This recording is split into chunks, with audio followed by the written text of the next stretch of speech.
Parliament budget సమావేశాల్లో భాగంగా లోక్సభలో విపక్షాల ప్రవర్తన తీవ్ర చర్చనీయాంశంగా మారింది.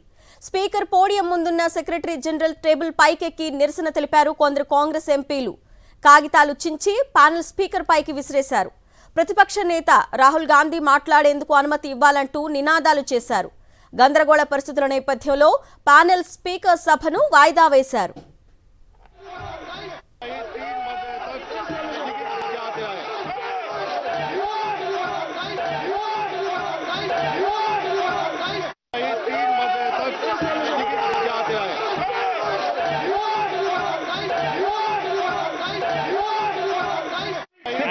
And yesterday, one second.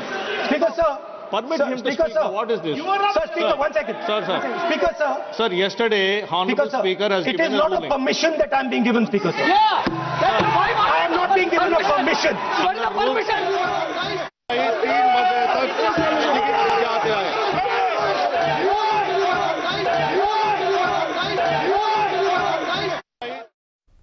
Indian army మాజీ చీఫ్ నరవాణే ఆటోబయోగ్రఫీ నిన్న సభలో ప్రతిపక్ష నేత రాహుల్ గాంధీ చేసిన వ్యాఖ్యలు వివాదం రాజేశాయి. దీనిపై అధికార విపక్షాల మధ్య తీవ్ర మాటల యుద్ధమే జరిగింది. తాజాగా మరోసారి రాహుల్ గాంధీ ఈ అంశాన్ని ప్రస్తావించడంపై ప్యానెల్ స్పీకర్ అభ్యంతరం వ్యక్తం చేశారు. రాష్ట్రపతి ప్రసంగానికి ధన్యవాద తీర్మానంపై మాట్లాడాలన్నారు.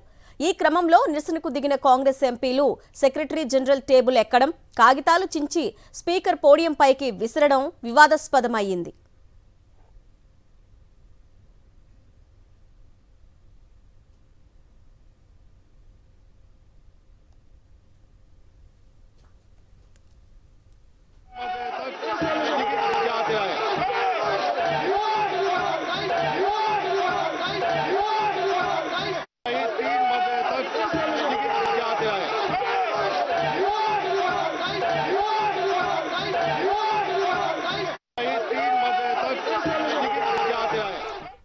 లోక్సభలో కాంగ్రెస్ ఎంపీల అనుచిత ప్రవర్తనపై స్పీకర్కు ఫిర్యాదు చేయాలని నిర్ణయించింది అధికార బీజేపీ. కాంగ్రెస్ ఎంపీలు మాణిక్యం ఠాకూర్, అమరీందర్ సింగ్ రాజా, గుర్జిత్ సింగ్ ఔజ్లాలపై ఫిర్యాదు చేయనుంది.